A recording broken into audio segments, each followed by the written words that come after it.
Welcome to Oberman Amplified. This is the very first episode of the podcast. Our guest is the incredible Helen Yee. Her book is I Belong Here. You can pick it up at helenhyee.com. Today is Chinese New Year. Happy New Year. It's the year of the fire horse, and we found someone amazing to chat with about her Chinese heritage, entrepreneurship, mindfulness, musicianship, queer community. It's all in here. So sit back, relax, and thanks for being here. Make sure you like, subscribe. It helps us to grow. And if you really want to do a solid, drop a comment.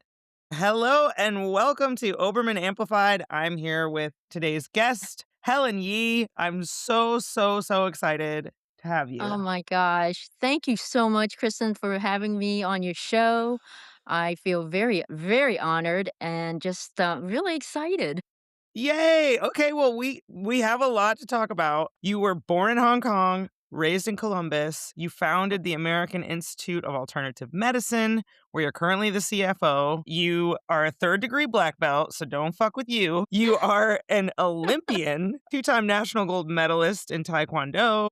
You are a bass player. You are a very active member of the lesbian community and helping diverse voices, you know, do their thing and be represented. And you also, in my mind, are like a master of business. And that's something that we talk about on this podcast is music business, entrepreneurship, mindset, how it all comes back to that. So, and also you're an author, and I just finished reading I Belong Here, which was an amazing read. Where can folks find your book? Well, thank you, Kristen. I have it on Amazon, and you can always go on to my website, helenhyee.com, and you can order it directly from me. I can autograph it, sign it, whatever. So, Mine's autographed, not to brag, but okay, well, it feels like very you and very kismet that you're the first guest, and not only are the Winter Olympics on, which you've been a part of the Olympics, and which is crazy. That's like 0.0000001% of people. And it's also Chinese New Year. It's a Lunar New Year of the fire horse. I wanted to ask you about any traditions you had around Chinese New Year and also your sign and any rituals you would suggest all for right. us non Hong Kong born trying to enjoy it. Well, listen, Kristen, I am very honored, like I said, to be here. And I love that you talk about all the different things that I do. But I'll tell you, being a martial artist, one of my mentors was Bruce Lee. And one of his favorite quotes was, "The best fight is no fight."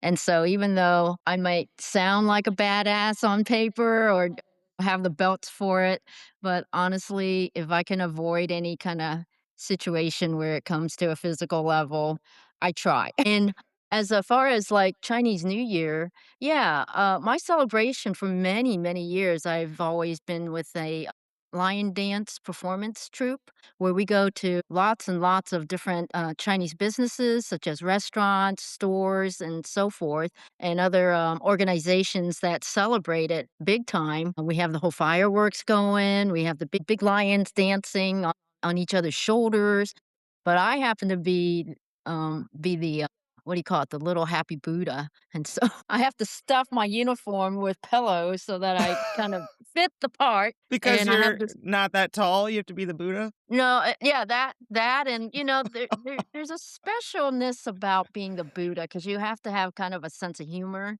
So when I'm dancing or doing my acrobatic moves in a restaurant, you have to be really careful because I have seen food flying all over the place because the lions couldn't see them or whatever. But what I like to do is I like to play with the audience, and I, like, grab their Tsingtao beer or something and act like I'm drinking it or steal their food or their credit cards, whatever's on the table.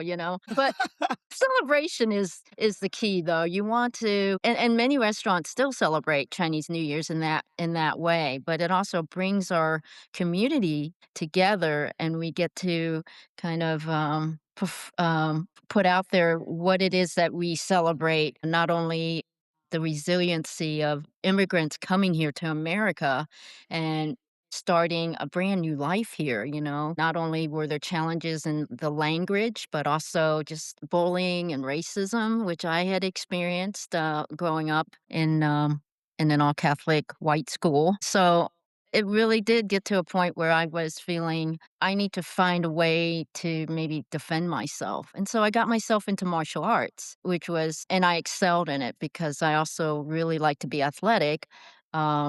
But you know what's funny, Kristen? As soon as I knew that I was able and had the ability to defend myself physically, it was like there was a shift in my own energy as Mm. to how I carried myself. Because not only in martial arts do you know or learn the physical self defense aspects, but you also learn all the virtues that come along with it, like confidence and self esteem and respect and all of those, like I said, virtues that kind of transform your own being in the world. And so I really do owe a lot to the martial arts.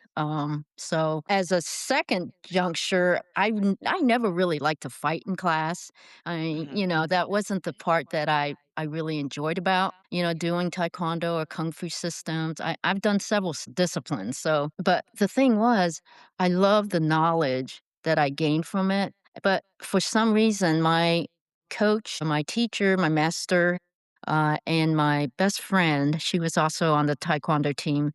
And she basically sat me down one night and said, Helen, you're so talented. And if you wouldn't joke around so much in class, you'd be a really good martial fighter, you know? Mm. So I took all of her words, you know, and really thought about it. And then I started to really train seriously and got to be on the US Taekwondo team and then became an Olympic alternate for the 1988 Olympics, which was, I actually did not get to go to Spain at that time, I thought it and was in, so Seoul, the oh, '88 Seoul, Korea. Olympics, Yeah, which that's right. taekwondo is Korean, so I can imagine that would be, like, extra.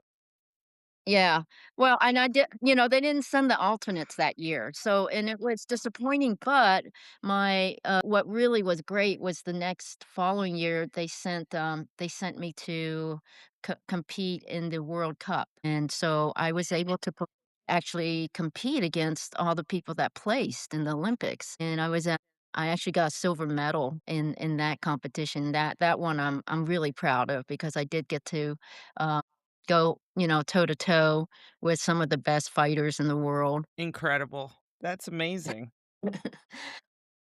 Just to backtrack, what's your Chinese zodiac sign? Oh, I'm a rat, which Ha! the rat is a Small. really powerful animal, astrology animal because Eh, the story is the rat there was some kind of a contest that the emperor back in the day, had all these animals could he wanted to have a race who could go around some kind of trip or something and then come back and whoever was first was like deemed, kind of superior. I don't know. I'm not saying that the rat is superior, but the rat symbol is they're very clever and they know like how to for example, the rat didn't know how to get over the river and so he jumped on the back of one of the other horoscope signs. I think it was the ox. And so the oxen took him over the river and he was able to jump off the ox or who was almost going to get to the finish line before him, but he was faster. He was successfully the first zodiac animal that made it there to the finish line, I guess. And so we're known to be very resourceful and just being able to think outside the box and be clever in that way. That's amazing. I'm a fire rabbit, which I think in A that rabbit? race, the rabbit was, like, winning and then got distracted and I wound think up I losing. think that's the tortoise and the hare. Oh, you're right, you're right. Wrong culture. That's funny. Wow, yeah, you've done well, as a I do you know if you're, like, a metal or a wood or a water rat? I'm water, I Okay. think. Very That's funny. Bruce Lee, move with the w Right. yes. Yes. Did you see the movie Everything Everywhere All at Once? I did, and How did now, that feel for you? Just because it was kind of representing, like, maybe a family similar to yours, hardworking immigrants, mm, a lot of racism and just uphill battle. Yeah. You know, that movie, had my hero in it, Michelle Yeoh, because, it was first Bruce Lee and then Michelle Yeoh came into the picture, but it was a little bizarre, and, I get what you're saying that a lot of the foundation was seeing how much, the storyline about, hardworking families that come here, and I would have to say even the superstitions that carry out in families, Chinese families, where I had a lot of contrast and conflict with my mom because so when we came here, I was 2, and then I got all the bullying when I started school. And so I didn't want to embrace my Chinese heritage. I wanted to do everything, that would not bring about any kind of attention to it. Because of that, I would join sports teams and be a cheerleader and just everything that would get me to look like I belong. But Mhm. mom and I always, the movie that comes to my mind is The Joy Luck Club. Have you ever seen that movie? I feel Yeah. like maybe pieces of It's a it. it's an older movie, but it really does, digs really deep into the heart of the relationship of the Chinese mom and the daughter, and how, this whole conflict of, with my mom, it was a lot of Chinese superstitions Mhm. and just not wanting to be a part of all of it, but she really wanted me to embrace my heritage, and yet I was more shunned against it until I realized how important that heritage piece was, and I was never comfortable in my own skin until I was able to embrace it, and, when I was little, I never thought of being so different until I started school, because I played with my mom's family and other Chinese families that had kids my age. We You had didn't a see lot of, any like, difference. cousins and Yeah. stuff running around? Yes. Yeah. Cool. So, we all look alike, we all ate the same, and I had all kinds of different similarities of growing up. So it was very different and very traumatic starting school and then having to experience racism for the first time. And, but it gave me a lot of resilience and being able to stand up for myself, in the way that I had to. Yeah, You you know, speak in the book about going to your father's restaurant and well, your mother and father's restaurant and saying you kinda say in passing that they had been robbed before, and you were like you had nunchucks on the dashboard of your car. 4'11", and I I think, did.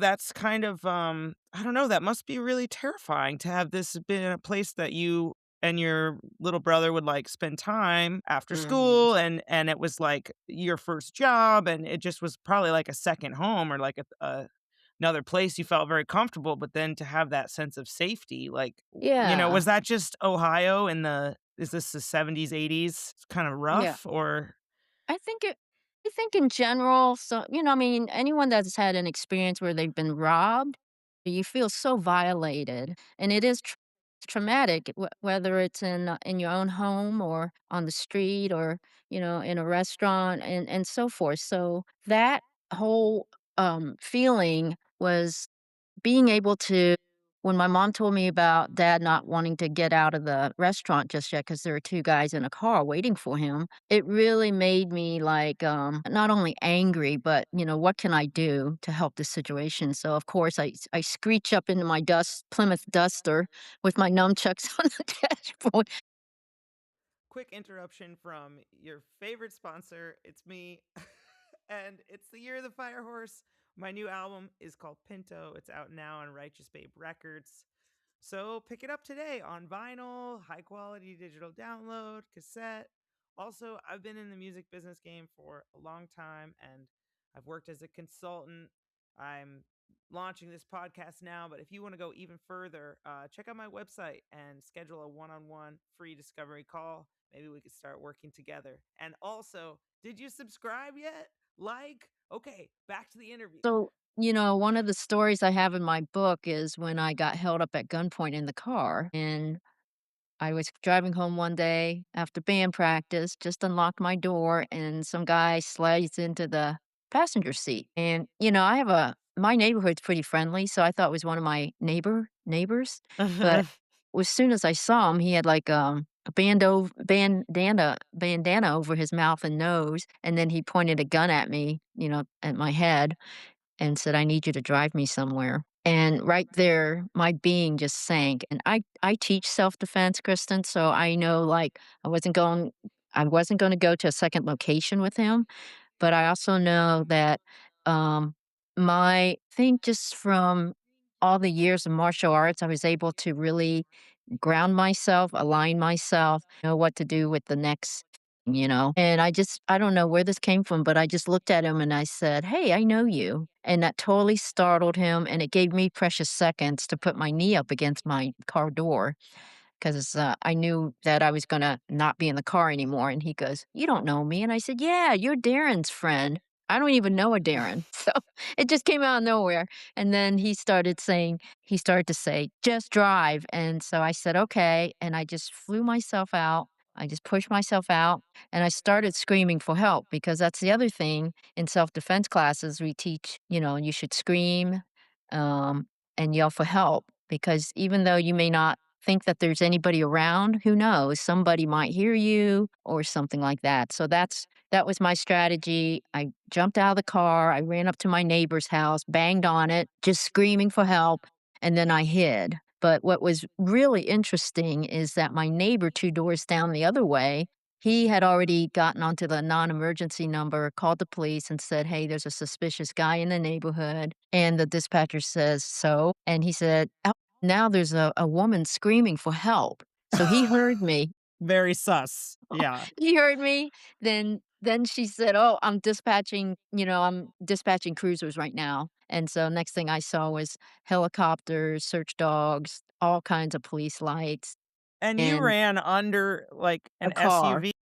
Yeah, because I tried to hide from him because I didn't know where he was, and I figured if he's gonna shoot me, at least he's gonna shoot me here in my neighborhood, and I Mhm. saw that the only place that I could hide was underneath, my neighbor's SUV, because his backyard had nothing to hide behind, and that way I could at least see his feet if he was still coming towards me, and, I went ahead and I called, my business partner. I said, "Hey, sorry to bother you, but I just been held up at gunpoint, call the police," and I hung up. Yeah, You're so it's just polite. "My you know, life's in you danger, but if I you know, don't "Sorry, mind." sorry, excuse me." No, I know, it's just weird how sometimes you just don't you're not thinking, you're just trying to figure out, situations, but, yeah, so he got caught, and the beautiful thing was I had an ending to what happened to me, whereas all the other women before me didn't know what was I mean, he had all of their information, and he Mm. did escalate to, like, sexual assault, of course, because he was feeling real confident, but he's got 27 years, and, it just made me feel really good, and then Connie Wow. Schultz, who is a national I think she's a Pulitzer Prize journalist. She's married to Sherrod Brown, and she wrote the article about my gun holdup because she heard about it, and she said, I would like to interview your story because I think it could save a lot of lives." Mm. And, you know, it was really hilarious because she goes, "I don't know if you know me, but I'm married to Sherrod Brown, and, he's a Democrat, and I don't know if that's a good thing." I started laughing. "Yeah, it's a good thing. I'm a Democrat." Yeah. So, but it's just the empowerment of being able to know that in that kinda life-threatening situation, I Mhm. felt like I knew what I had to do, and I knew things that I wouldn't do, There's no way I would try to disarm him because he was just so close. Mm. So none of those physical skills that I knew, I would not do. You can't be judo chop. No, Yeah. not with a gun. Not with a gun. Yeah, the playing field was not fair. But, Oh. now I really dedicate a lot of my after all of the fighting career that I had, I moved into teaching Tai Chi and Qigong because I created a school. I went ahead and started a massage, acupuncture, and nursing school after I came back from competing many years and also at the Olympic Training Center was the first time I ever got like a massage and it was a sports massage, and it was just one of those light bulbs in my head that turned on and said, "I really wanna learn how to do this."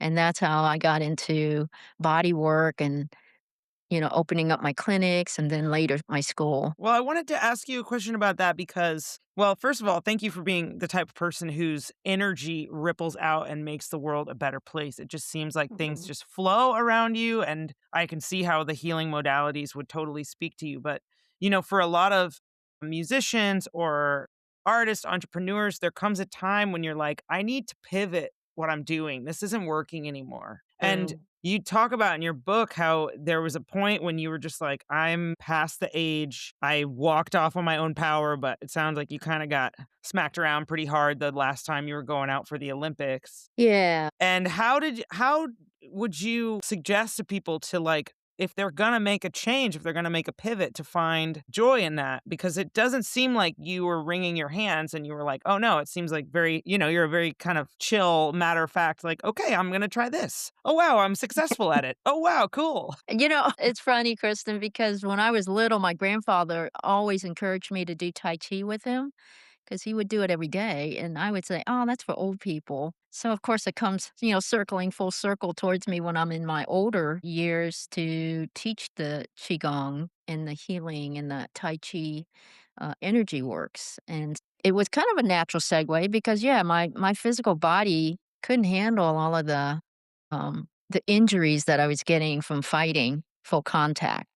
And I was one of the older athletes, so, of course, the next segue for me was to do more of the Tai Chi and the Qigong energy aspects of the martial arts. And, when I opened the acupuncture program, or started the acupuncture program, that's one of the requirements in the curriculum is that healing, energy, Tai Chi and Qigong, piece. Mm, Mhm. mm. So what are you seeing in people that maybe are in therapy or they're in, they're trying to work it out, midlife crisis, whatever. I see a lot of drug and alcohol abuse in the entertainment communities. It's just a tough area. Like what do you think is happening with modalities and energy and like in your body that could be affecting your mind or affecting your performance that people don't even know? Like, is it like you jam an acupuncture needle in there or you like release a knot in someone's hip and all of a sudden they're like not depressed anymore or like how do you see it all Well, working? yeah, I actually believe in a lot of modalities, not just one form of it. So, but my doorway to it was a lot of the body work as a massage therapist. And, when you become a massage therapist, it's not just working on their body organically, it's also centering yourself and grounding yourself and being able to, apply your energy and also how you do the techniques. But I think for people, uh, there's other ways like meditation, it's very underrated. I think so many people feel like it's either boring or they can't do it or they tried to do it and it just was like something that just seems so simple yet people don't take the time to meditate. And I Mm, was one of those like in going through martial arts and all of that as a younger person because I know that I was more yang energy versus yin. I was very into a lot of the physicality of things and so forth and building muscle strength versus energy strength. But there's a time when you realize that you're depleting because you have to have a balance of that yin and yang energy. The life force energy is all about the balance, and same with everything in the universe. That's why the philosophy of Taoism explains a lot of that. And so when I first met my Qigong master, she told me right away that she could see that my energy was so off balance. I had too much mm, yang and not enough yin and that I needed to do Tai Chi and Qigong. I learned under her, Master Wen Mei Yu. She was in California and she passed away recently. But it was like it took me a while to finally feel the sensation of the chi moving in my body and feeling more grounded. But I think, what you is know, s yan versus yin? yeah, so there's, these opposing energies that make up, all living things. So you have the yang energy, which is more of like a male energy, for example, or the sun, or, white, light. energy, and then the yin is more Mother Nature, nurturing energies, the moon, and so forth, and female energies. So there's that whole combination, and if you have too much of one or the other, it kind of affects your constitution, Mm, and so mhm. you may be off balanced a bit. And all of the traditional Chinese medicine is based on that particular philosophy of the energy balance. Wow. It's very I interesting stuff. Yeah, I love it, and then doing these qigong moves, you actually feel the energy within yourself. Do you Yeah, have, like, and a morning Sorry, go ahead. it takes time. Like, I didn't feel anything when I first started studying and practicing Tai Chi, the moves and everything. It wasn't Mhm. until, maybe a few weeks or even months that I realized that I started feeling the energy more, even then started to gradually feel it even just being prepared to do the form. And Mm. so I do have a ritual. In the morning, I do a lot of the Qigong movements, but with the Tai Chi, I basically teach a workshop on how to do the actual form, whereas Qigong are a lot more like exercises that stimulate the meridian pathways, the meridian points, and all of the energy that runs through those pathways, which can get blocked or stuck or stagnant, Mm. or maybe even too much excess energy in some part of your body, which could create a dis-ease. Wow. Yeah, you signed your book for me, with lots of chi. Or Yeah, let me not right. misquote you, you said, "Oh, big chi, big chi." Big chi. So, you're someone who was really generous and, like, let me perform at your house. You filled it full of an amazing audience. We love house shows for artists who are touring and maybe they're drawing like 50 or to 100 people. If you're not drawing 300 people to a show, do the house show circuit. Play for Yeah. groups of people. But you you drive cars that I love. You live in a nice house. You have a great community of friends. The fact that you were able to say, I'm having a show, and then the show was like full of 20, 30 people, within a few minutes. Everyone talks about how we are in like an epidemic of loneliness. And, I Mhm. think there's this idea of either you can be financially successful, but you have to be like a beast where it's all about the money, it's all about achievement, or you can have, a nice family life, you can have a nice home life, you can be doing good volunteer work, but you're gonna be broke. And I feel like you've managed to succeed, like, on your own merit, sort of in both of these modalities. And do you have any like, does it feel like that to you, or is there a certain key to the balance that you found to being like, "I gotta do this business stuff," or, "You know what? It sounds like fun to pick up bass and go play a women's music festival, so I'm gonna go." I think it's more, when we're younger, we think about how, what life paths we want to do, whether it's a career or starting, a family or going back to school and so forth. I think for me, if I look back at my life and I see all the different stepping stones that got me to where I am today, I look at the fact that the contrast of having all of that bullying and racism got me into the martial arts. In the Mhm. martial arts, being able to become a successful athlete opened the door of healing modalities such as sports massage and then acupuncture and then, so forth. And so starting a school, I didn't grow up thinking when I get older I want to be a massage therapist or a school owner, an entrepreneur. It was more these little opportunities, and that's a real important thing that I do share with people is that pay attention to the opportunities that come in, that show itself to you because, I've taken all these different risk and chances and went ahead and, followed into some of the opportunities that presented themselves to me.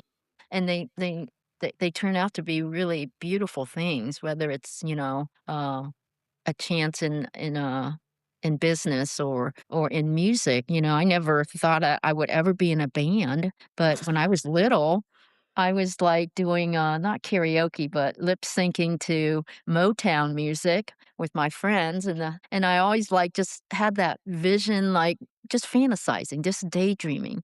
And then Mm. the opportunity came because Bitchin' Animals was coming to Columbus, and my friend Susie said, "Hey, do you know any bands that might be able to open for Bitch?" And I said, yeah." And I wasn't really in a band, I just was practicing and having fun with a few other friends that were just tooling around with our instruments. And I went and found a drummer, and I couldn't find a female bass player, so I said, "Well, it's 2 less strings than a guitar. Why don't I just try to figure it out?" And so Yeah. we opened for Bitchin' Animals, and then I mean, we were horrible, but Ah, we didn't but we kept at it, and we lasted for, like, 15 years. that was, Wednesday When Wine, Yeah, Wednesday and Wine, now you're in a band, Lucky Blue. Lucky Blue. Cover band? Yeah, it's an all-female it's actually we're all lesbians, don't know how that happened, but yeah, we've been playing out, and we're not even a year old yet, but we have a great following. That is so amazing. Congrats on everything, and Thank I you. I wanted to talk a little bit about just, like, the storytelling in your book is so amazing. The book is I Belong Here by Helen H. Yee. It's a beautiful story. And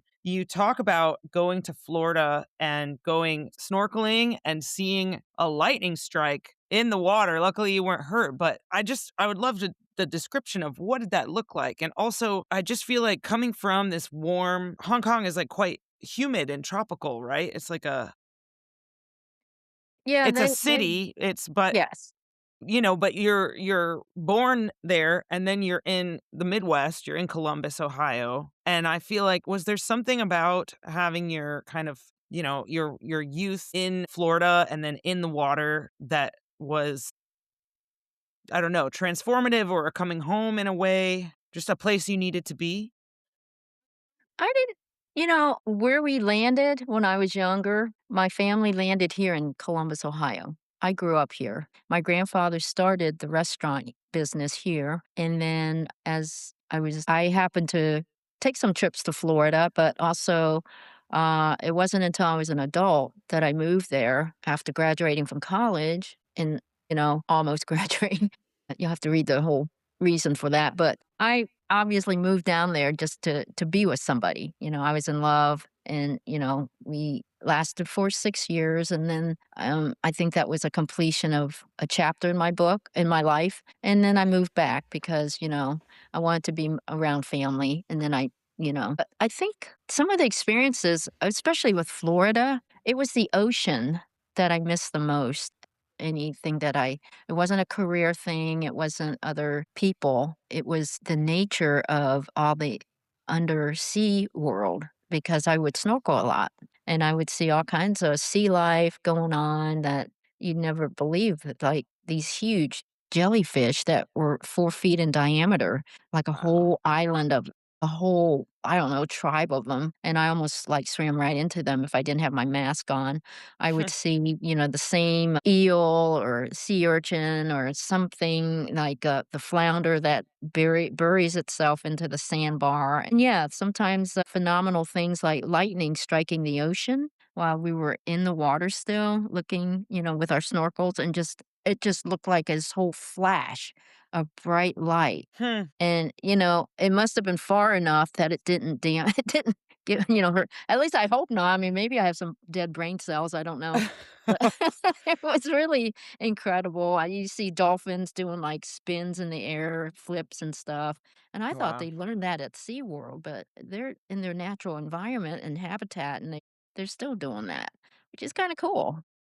So, Wow. Well, and, you speak so highly of your father in the book, and I could tell you're a daddy's yeah. girl, and you had some special moments, and, oh, it just was like it was heart-wrenching just to hear that you weren't really able to say goodbye, but Yeah. I think it also, like it probably changed the trajectory of your life, and it seemed like when crisis would come up with your family, you were, like, ready to step up and help in whatever way. Um, Yeah, but yeah, I it's definitely a big big plot twist and, would make a great movie someday your life. I don't know about that, but I did feel that, needing to be here, was a calling to me, how you just have an instinct or something of a feel, intuition. And Mhm. so I love Columbus and I love being here. One of the things that I pride myself on is that I do a lot of community contribution. So not only volunteering at the very level of, in the ditch kind of volunteer, but then also being able to get into being have a seat at the table, being on a board Mm. for different festivals. I'm a commissioner for the Columbus neighborhoods, which deals we actually decide on cases of discrimination, whether it's in Mm. housing or public accommodations or anything like that. And that keeps us busy. I'm involved with the LGBTQ. I was a vice president for on the Stonewall board. Which even the name Stonewall, I mean, the federal government right now is making us take down the pride flags from Well, where it's the back first up, is what brick I was heard. okay, well, that's good, and, It is good, right? I mean, Yeah, we'll fight back, the queers really will. But you had absolutely. mentioned, the teachings of Abraham Hicks and Jane Roberts who channeled Seth and kind of thinking about, like, law of attraction stuff, and Oh, yeah. you also talk about just, like, listening to your intuition, listening to your voice. You had a Vespa accident, like a near-death experience that your inner voice didn't wanna get on that, and yet you Yeah. went for it, and I had an experience with, someone I did business with where in my heart, Mhm. I was like, "This doesn't Doesn't quite feel feel right. right," but then my brain was like, "This is a good opportunity. Yeah. Let's go," and oh gosh, it would have been better just to or I remember signing a lease with an ex-girlfriend many, Yeah. many, many years ago and being like, "I don't wanna sign this lease," but there I was signing it. So, I was just curious if you've ever, like, I don't know, did you went to a Catholic school and your mother was Catholic-ish? Yeah, well, ish is right. She would have me go to church to save all of our souls. No You pressure. know yeah. No no pressure. I think, and my dad, he wanted to cover all the bases, so he was also a Buddhist, and then he was, playing into the catechism stuff and all of that, but, going back to what you said about law of attraction, it's all about energy, whether you call it that or call it, deliberate manifestations in your life. The thing is putting out intentionality, and seeing a vision of what you particular want. It's not all woo woo, A lot of people think that's all woo woo stuff. And if you think about like people that channel certain entities, there's something to that, and you have to kind of decide for yourself what works for you personally. The teachings of the Abraham Hicks materials and also the Jane Roberts stuff that came really early on in the '80s for me to because I don't think being a Catholic wasn't working for me anymore. It Mhm. didn't not a lot of it didn't make any sense after when you get older, you're like, these pieces don't fit for me anymore. Was So she really a virgin? you are too funny. Yes, that and does everybody go to hell? You don't go into the confessional box and, confess your sins?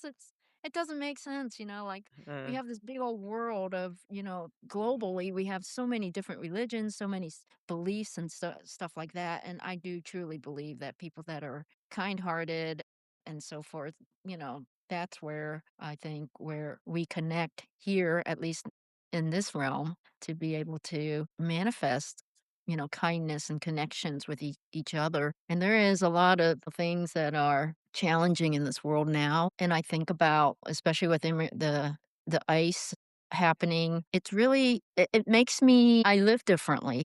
I Mm. have a passport on me all the time. I'm aware of my surroundings. Damn, you carry You your know, papers, I carry papers. I and you've make been sure here that I multiple generations. yeah, but you see on the news all these things, and I do try to limit myself from watching and exposing myself so much to that, the media, because otherwise it just, you know, it can really cripple you. Hmm. So I try to encourage not just myself, but others who ask me, what do you suggest people do? And I said, well, if you see something, say something, which that was before all this stuff happening with this administration. But if you see, somebody, um, And those are the people, like, are taking videos of everything going on because, Mhm. we're all witnesses to it and so forth. I think that's a good thing. And then also during the COVID and the pandemic, people were not supporting the Chinese or the Asian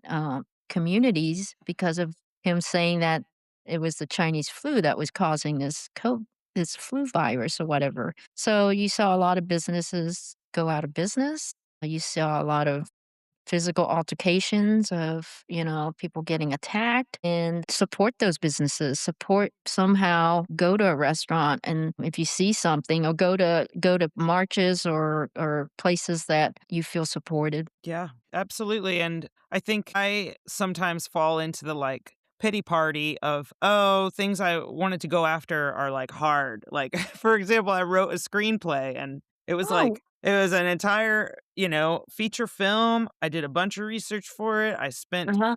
ages of time. Now I'm on draft 4 of it. But at the time I had finished it, I shared it with someone and they were like, I can't pass this along because it's not up to standard. And Wow.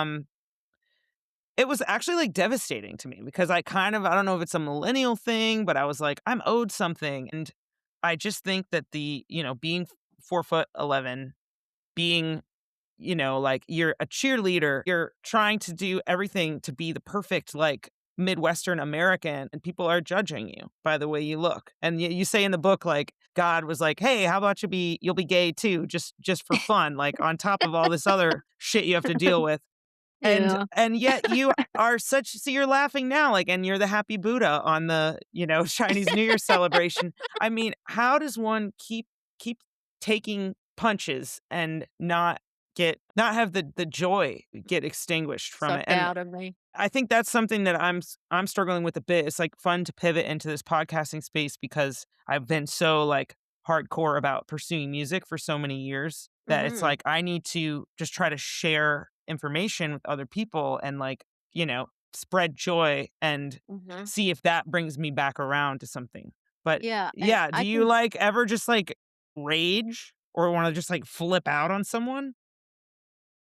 yeah, of course. But I'll tell you what, Kristen, you have always, to me, I've followed you for a long time as this brilliant musician, and I think with your music and the way that you carry yourself, you're such a high influence to those who get to see you, to lay their eyes on you when you perform, and just as an all around good person, you're really one of the most sincere people in this business because not everybody in the music business has that heart of gold. And I feel that truly with you, and I will always support you anytime you come to Columbus, for sure. But I think that to me, in the words of your songs, it's motivational. If I had to say, living your life and being an example Mhm. of all the things that you believe in, I think that influences others to become better people as well. So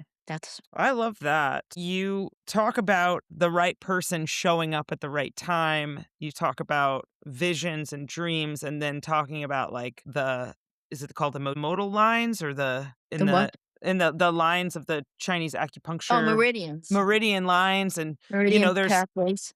energy that you can feel, but you can't necessarily see, and Yes. I loved that you mentioned the Seth books because I actually had sort of a metaphysical experience. I was driving from Folk Alliance in Kansas City to a show in Indianapolis, and I was listening to the Seth material on audio Yeah, yeah. the narrator was saying, like, "I'm like Superman, I could just, like, fly out of anywhere because you're creating your reality every second," and I said to myself, "I wonder if that's really true that we're creating our reality every second." And I always say that when I see, like, an orange truck, I'll, like, make a wish. It's, like, my sort of abundant color. It's my favorite color, orange. So when I see an orange truck, I'm like, "Awesome." And just then when I had that thought, I wonder if we do create our own reality. An orange truck drove the other way, and it said Seth I across the You're side of the truck. kidding. Wow, that's amazing. No, I And I truly was believe like, it. "What? And What?" it's not all just good stuff. I mean, I know people would, argue with the fact, "Oh, well, I didn't create this. This is horrible what's happening to me." But, it's not about the words and it's about how you align yourself with certain things, or expose yourself. Sometimes I think, especially like with my gun holdup, that Mm, was horrific, right? But mhm, I remember a month ago before it happened, I was so frustrated with my training in martial arts, and I was like, "How I wish I could have a better impact, bigger impact in the world about my martial arts." mm. Well, now when I look back at the fact that this horrific thing happened and then it went viral because a journalist picked it up, and then all these other organizations started asking me to do talks and teach self-defense at their companies or at their organizations or wellness centers and conferences. And so I kind of got what I wished for. You know what I mean? It's like Mm. be more maybe I need to be more specific, on how but Yeah, I I do mean, think, wow. yeah, and it's my belief, and whatever you wanna believe in, that's okay too. If you don't believe in law of attraction, that's alright because, no, I think sometimes people think I have my head in the sand kind of, thought way of thinking, but I'm aware of what's going on in the world, but I don't try to make a career out of, it bringing me down, Mm, because every minute of, you just have to be grateful and appreciate things that are happening or that you have already mhm, and so forth, Gratitude is a huge energy, mm. vortex or way to stay grounded, stay aligned in a positive way. Be grateful.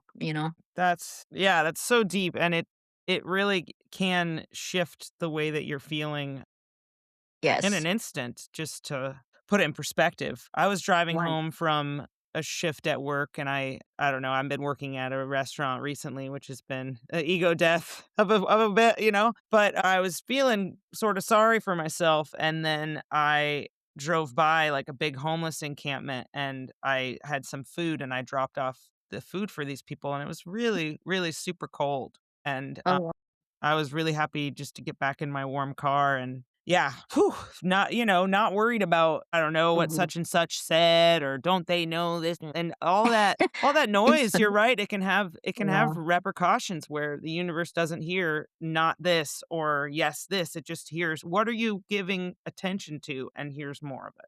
So Yeah, gratitude is huge. it is huge.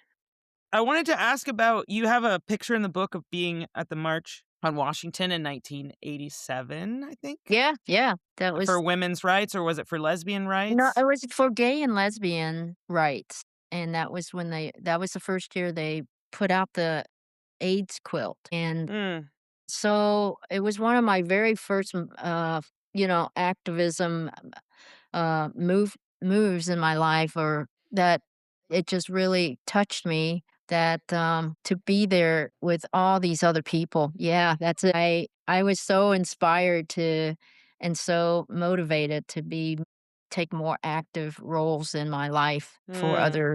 other And I mean, being a lesbian in Florida in the East, and then in Columbus in the 90s, I mean, my parents, I don't remember this, but my dad's black, my mom's white. They were eating at a Waffle House in Greensboro, North Carolina, which is like one of the where the KKK is from. And Mm, a police officer told them to leave, to uh, not eat there. And that was in like the maybe like 1993 or something. So you know? I just cannot imagine some of the scary, fucked up, discriminatory things, and yet you have the resilience inside yourself to say, "Hey, I need to do this for my entire overreaching community." And you're talking about Mhm, ICE raids that do affect you, but it's also mostly it's brown folks and it's people speaking mhm. Spanish. Yeah, and when I was in Provincetown this past October fall, on the day of the No King's Day, thousands of people. It was just so unbelievable, and to be a part of that was just, it just touched my heart, touched every being inside of me that we had all these and I consider allies because, I am a person of color. I am, a lesbian, and I think about, like, all of the, folks that are out there who support, you know, the LGBTQ, folks of different color and so forth, but it makes I think that's the one thing I truly feel like if you want to do something, it's standing up for, discrimination and standing up for others' rights and things like that. Because, being privileged, you don't have to go through the experience of, getting bullied or beaten up or shot.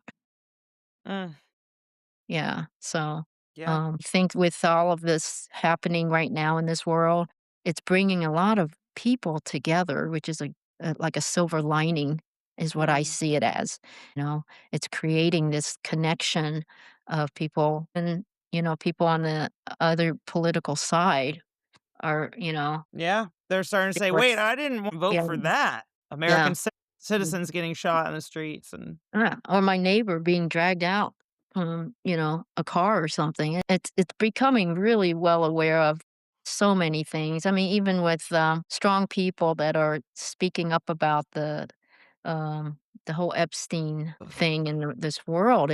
I mean, wow, everything's coming to light. Everything's hmm coming to a head, hmm and the privileged elites are, look at what's happening here. hmm yeah. The even like Deepak Chopra, Oh my like gosh, it's shocking, isn't it? it really. I had one of his books and I put it in the free library because I said I don't want this in my house anymore. But this is one of my favorite photos of you. Amazing, you are airborne, Oh my and gosh. And I you had to do that like 8 times because he's like, "Oh, can you do it one more time?" And I'm like, can you get a faster shutter? So crazy, and you're so cute. Look at "Oh my that. gosh. Boy, don't Oh. I look young there."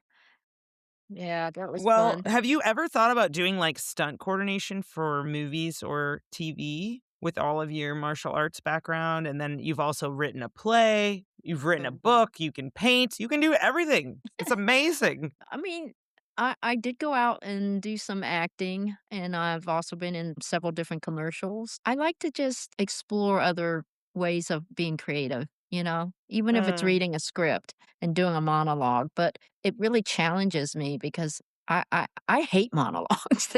They make me so nervous, and I used to hate speaking in public, and because of owning the school, I had to do a lot of that, and so, like some of the things that push you out of, your comfort zone is what's gonna make you grow, mm.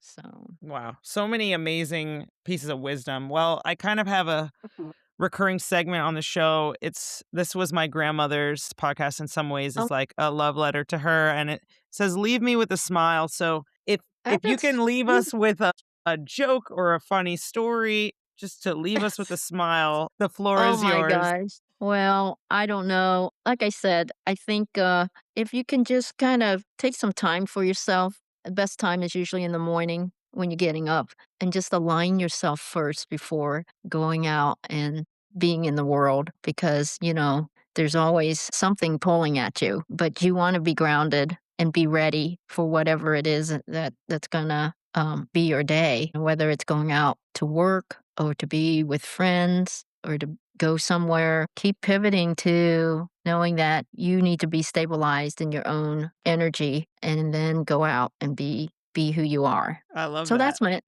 I do have a joke, Okay, Kristen. It's okay. you know what this is? I don't either, but here it comes again. Sorry, that's all I got tonight. Wow, and it's for all ages too. I feel like kids would like that Right? one. I know I so know. many raunchy jokes, so that's good to have. Oh well, you have to tell me some of those. No, just kidding. Um, Helen Yi, author, martial arts master, badass. Thank you for joining us on Chinese New Year, Year of the Horse. Yay. And thank you. Yeah, just thank you so much. And I'll post links to where people can buy your book. And if they're in Oh, Columbus, hopefully they can hear your great new band. And yeah, just thanks for shining your light in all that you do. thank you, Kristen. Take care. All right.